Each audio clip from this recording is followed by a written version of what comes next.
파산 절차에 대해서 해보겠습니다. 먼저 이제 회생 절차하고 파산 절차의 구분에 대해서는 이미 지난 시간에 했었고요. 그 구분을 대충 기억을 하시면서 들으시면 좀 더 구체적으로 들어가도록 하겠습니다. 이제 파산 절차는 크게 이렇게 8개의 장으로 구분되어 있습니다. 일반적으로 법률은 하나의 법률이 나오면 그 안에 장으로 구분이 들어갑니다. 1장, 2장, 3장 이렇게 구분하고요. 그 장 안에서 또 나누면 절 이렇게 구분하게 합니다. 뭐 각 몇 조들은 절 안에서 뭐 몇 개의 조항이 있는지 다 때에 따라 다르고요. 그렇게 구분되는데 여기서는 이제 크게 장 구분만 해놓고 대략의 설명을 하면서 이렇게 하나씩 적어 들어가도록 하겠습니다. 자, 드린 거에 라 파산 절차 부분을 보시면 됩니다. 회생 절차 지나가고 페이지를 안 써놔서 파산 절차라고 하는 부분이 딱 나옵니다. 네. 1장, 제1장 파산 절차의 개시 등이라고 되어 있습니다. 그죠? 제1절 파산 신청입니다. 신청. 자, 법원에서 이 파산 절차와 개인회생 절차를 다 신청을 받아야만 시작합니다. 직권으로 하는 법은 없습니다.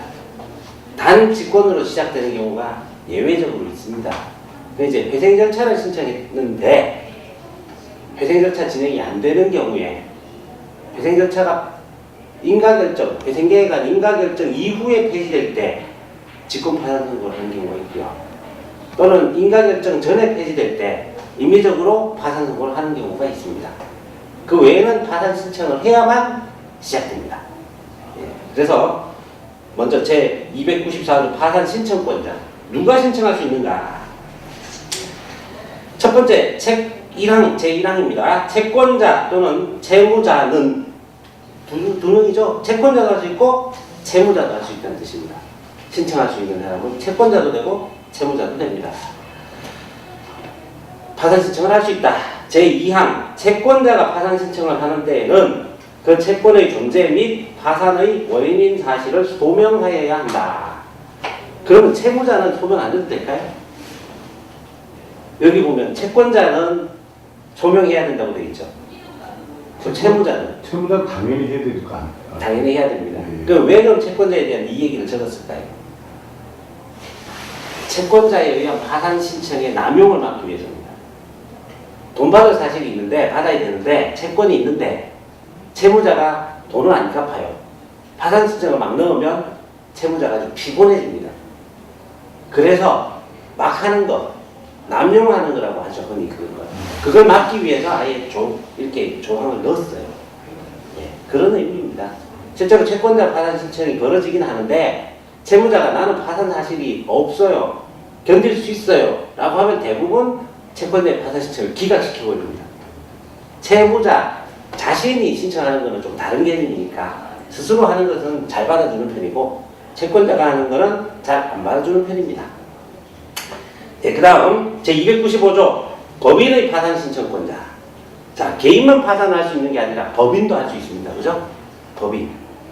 법인의 파산 신청권자. 자, 제1항 민법 그 밖에 다른 법률에 의하여 설립된 법인에 대하여는 이사가 한명회사 또는 합자회사에 대하여는 무한책임사원이 주식회사 또는 유한회사에 대하여는 이사가 파산 신청을 할 수 있다.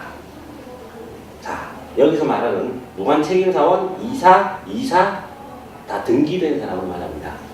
등기되어 있지 않은 사람은 법인에 대한 파산 신청을 할 수 없습니다. 받아주지 않습니다.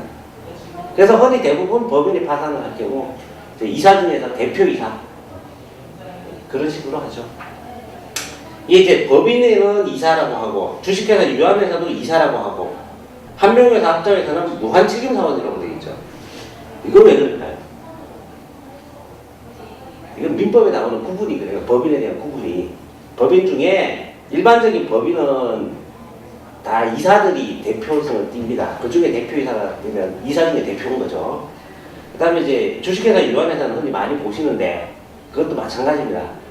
자기가 낸 주권, 주주, 그러니까 주식이라고 하죠. 그 주식에 대해서 자기가 산 것만큼에 대한 책임만 지는 게 이게 주식회사고요. 유한회사는 출자한 금액에 대해서만 책임을 집니다. 근데 이제 그게 아니라 한명회사나 합자회사는 책임 자체가 개인한테 그게 무한 책임 사원이 된다는 뜻은 회사를 대표하는 사람이 되면 혼자가 아니라 여러 명일 수 있는데 이런 사람들 사원이라고 합니다. 그 사원 중에서 이제 무한 책임 사원이 회사를 대표하는 사람들이고 그 사람들은 자기 전 재산을 책임져야 돼요. 회사가 달라요. 그 개념이 달라서 그렇습니다. 한자 회사나 한 명에서는 성격이 다르기 때문에. 그 다음 2항에 보면 청산인은 청산 중인 법인에 대하여 파산 신청을 할 수 있다. 자, 법인이 청산에 들어가면 청산인이라는 것을 선임을 합니다. 등기도 하고요. 그럼 그 사람이 대표이사의 직위 같이 회사를 대표하는 지위자가 돼요. 그러니까 청산인이 할 수 있겠지요, 당연히. 네. 자, 다음 세 번째 제299조 상속재산의 파산 신청권자. 자, 이 개인의 파산과 법인의 파산에 대해서 했는데 상속재산에 대해서도 파산이 가능합니다. 상속재산 파산. 상속을 받았는데 받은 땅도 있고 땅도 뭐 땅이나 부동산이나 이렇게 자산도 있고 부채도 많고 부채가 더 많은 것 같다. 그럼 상속재산 파산 신청을 하면 돼요. 근데 잘 안 하지요. 왜 잘 안 할까요? 민법에 더 쉬운 게 있기 때문에 상속 한정승인 이런 거 하면 쉽거든요. 그걸로 끝날 수 있는 문제이기 때문에 상속재산 파산은 잘 안 하는 편이에요. 그냥 한정승인을 받으면 받은 재산의 한도 내에서만 채무를 갚으면 되는 거기 때문에 구태야 할 필요가 없는 거죠. 그래서 실제로는 잘 안 벌어집니다. 아, 그리고 상속 포기서의 개념하고 좀 틀린가요? 상속 포기서라는 것은 법률적인 건 아니고요. 그 상속 받는 사람들 사이에서만 구속력이 있고요. 상속 포기 신청이라고 법원에 하면 그게 허가를 받으면 법적으로 자기는 상속을 아예 포기한 걸로 봐서 부채도 상속되지 않아요. 재산 상속에서 아예 벗어나게 됩니다. 자, 299조의 상속재산에 대해서 할 수 있습니다. 누가 할 수 있느냐는 뭐 상속채권자, 유정을 받은 자, 상속인, 상속재산 관리인, 유언집행자 다 가능하고요. 이게 2항에 보면 채무를 완제할 수 없는 것을 발견한 때에는 지체 없이 파산 신청을 해야 한다. 그죠? 상속재산보다 채무가 더 많다. 그럴 경우 해야 된다는 뜻입니다. 근데 이제 성격이 다른 게 상속받는 사람이, 상속인이 한정승인을 해버리면 그걸로 이미 법률적 효과는 다 얻어요. 그냥 구태할 필요가 없는 거죠. 3항에 보면 또 파산의 원인의 사실을 소명해야 한다. 그죠? 이것도 그렇습니다. 영향을 받는 사람들이 있기 때문에 그렇습니다. 그 다음 네 번째는 신청서와 예납. 자, 신청서에 필요한 서류는 실무적인 거기 때문에 법률 조문을 보시면 대충 다 아실 수 있어요. 뭐 있어야 된다. 그냥 그대로 있어야 되는구나. 그 다음에 예납. 가끔 예납이 벌어질 때가 있고요. 예납 명령을 안 내릴 때도 있습니다. 때에 따라서. 예납할 수 있다. 예납해야만 한다는 아닙니다.